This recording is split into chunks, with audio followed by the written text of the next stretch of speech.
Stay calm. I'm calm. Concentrate on the screen. I'm concentrating.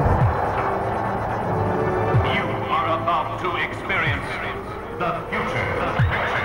Sweet Jesus. Never before have you had to cope with advanced 3D graphics. Those fucking graphics. Oh my god. Robot. 360-degree rotation. 360 degrees rotation? 96 level. What? 32,000 colors. What? Colors? I'm so excited. Oh my god. Even more enemies.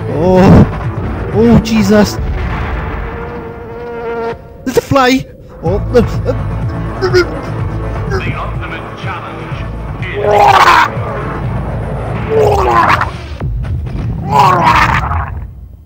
Okay, so maybe I don't get that excited over gaming consoles in real life anymore, but my god, back when I was a young'un and the Super Nintendo came out, I really was that excited. And when I finally got hold of one, I really did almost vomit with excitement. I don't know what it is about the Super Nintendo, but even to this day, it's the console that I love the most.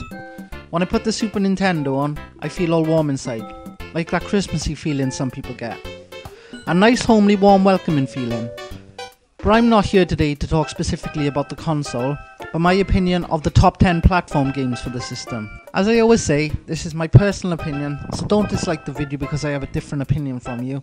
It's really childish. Also for this list, there will only be one game per franchise, so that means no more than one Mario game, no more than one Kirby game. Anyways, let's get on with it and I hope you enjoy.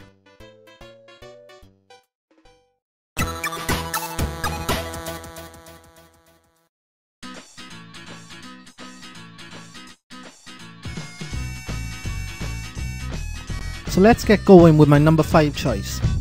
This game is a game many of you youngsters may never have heard of, Plock. When I first got my Super Nintendo, 5 games came with it. Plock was one of them. There are probably better choices for this list, but this is my list. My list. The story is thin, just like 99% of platforming games. Plock wakes up one day to find his big flag has been stolen. He travels to the nearby Cotton Island to try and retrieve it from the Bobbins brothers. Of course, every time you finish a level, the f***ing flag moves to another level. After vanquishing the Bobbins brothers, Plock realises that the theft of his flag was simply a decoy to get him away from his home island and leave it unguarded. The land has now been taken over by evil fleas, and Plock must rid the land of them. Now we got the boring part out of the way, let's talk about the gameplay. The game looks great, colourful and full of life. The controls are okay. The main standout point of them being the way Plock attacks. He attacks by launching his limbs at the enemy, which looks really cool. Sometimes you encounter a puzzle, in which Plock must sacrifice a limb for a while to progress. He also has an attack in which he turns into a big fiery ball as he jumps. Power-ups in this game include flamethrowers, an assortment of guns, boxing gloves and a blunderbuss. Sometimes later in the game, you can even ride f***ing vehicles. It's so cool for the time. Plock brings back fond childhood memories for me and will forever remain one of my favourite platforming games, despite the shortcomings in certain areas.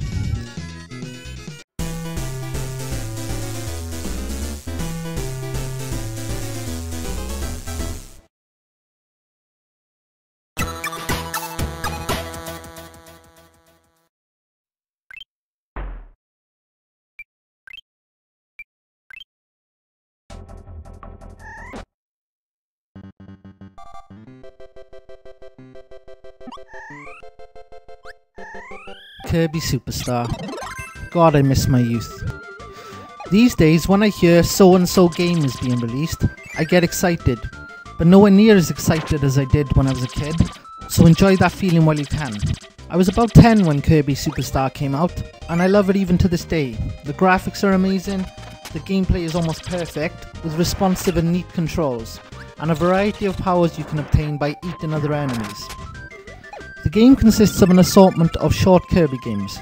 Spring Breeze being a remake of Kirby's Dream Land, Dynablade, another great platforming experience, Gourmet Race, in which Kirby and King Dedede race it out eating as much food as possible along the way, and the Great Cave Offensive, which is more of an adventure type game, which sees Kirby searching for as much treasure as possible.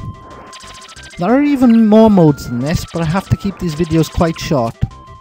There are a million reasons I could give you to go out and try and find a copy of this game, but I'll just say this. Kirby Superstar is one of the true great platformers that exist, and there aren't many of them. It will bring you endless fun. I still play it 17 years after the first time I played it, and I ain't bored of it, not one bit.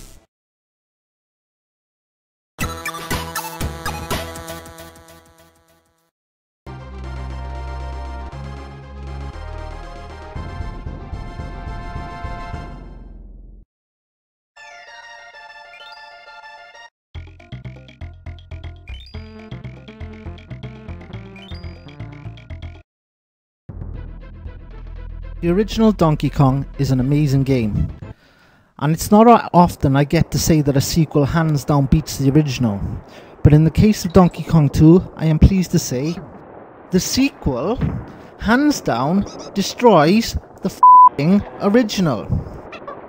This is a great game from start to finish. The graphics were new and refreshing at the time, and to this day look great. The controls are tight and precise. There is so much to do in this game, and the overworld is big and full of secrets. Hell, the only downfall I can pinpoint right now is that you don't get to play as Donkey Kong. You scour the vast land full of amazingly designed levels, searching every nook and cranny for Krem coins and the Kong letters.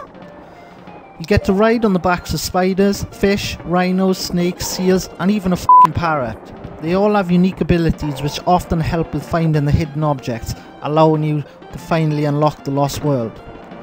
There is a level of detail in the graphics that at the time were pretty much unheard of. A masterpiece of graphic design.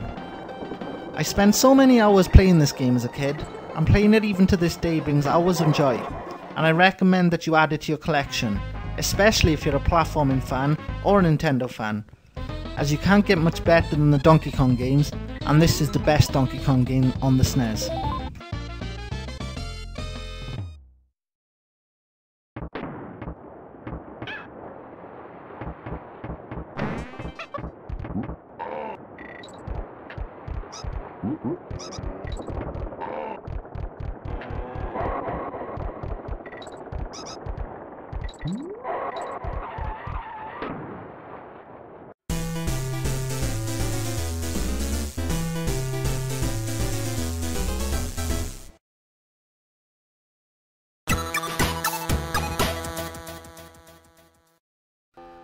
Oh my lordy, what's this?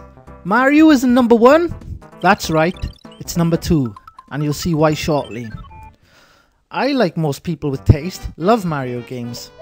There is a simplicity to them that makes them brilliant, and by simplicity I am not for a second implying that they're easy, because they aren't. Some of the toughest moments in gaming that I have personally achieved come from a Mario game. This is Super Mario Bros. 3.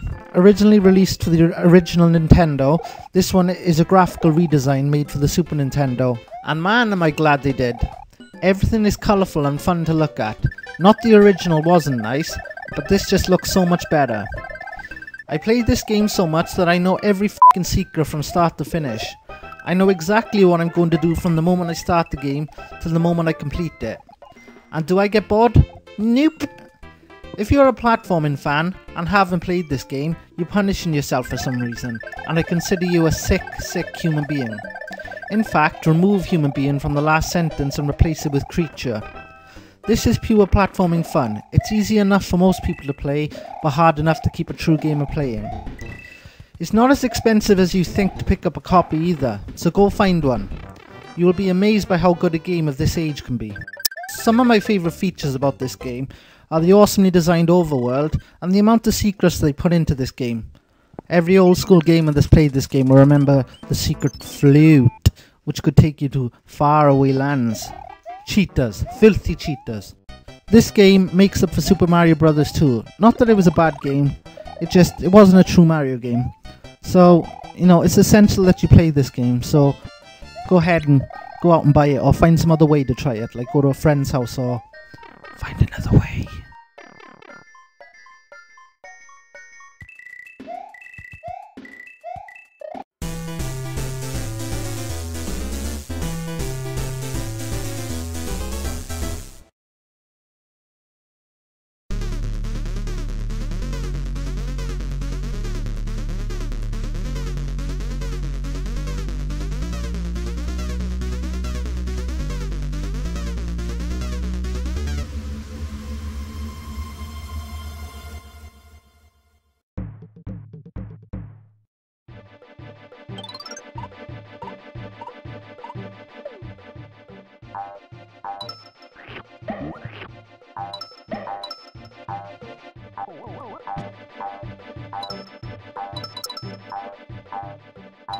Okay, before we start, I said there aren't going to be more than one game per franchise.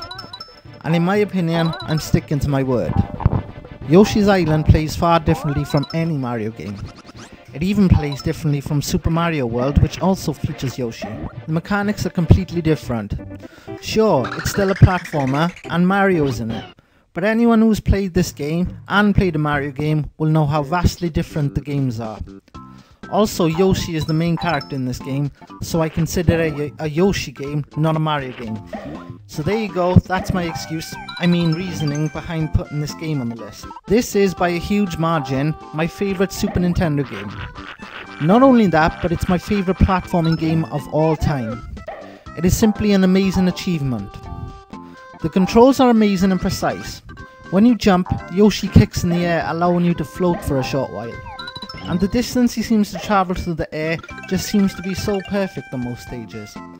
The graphics are beautiful and have my favourite stylings in any platforming game, even to this day. There is so much to collect in every level, so many secrets hidden around every corner. There are hidden levels on every world. The boss fights are amazing and hilarious. Sure, they're a little simple for the most part, but for God's sakes, a little simplicity is good in some cases, this being one of them. This is a game I would want my kid to play. I don't want to have my console launched at the wall because it's so stupidly hard to play. It's just a marvellous game made for everyone. Not a specific audience, everyone. Every level, every enemy, every boss fight are designed with true love of a great game designer. It has a childlike feeling to the graphics, the sound and the gameplay, but not in a bad way.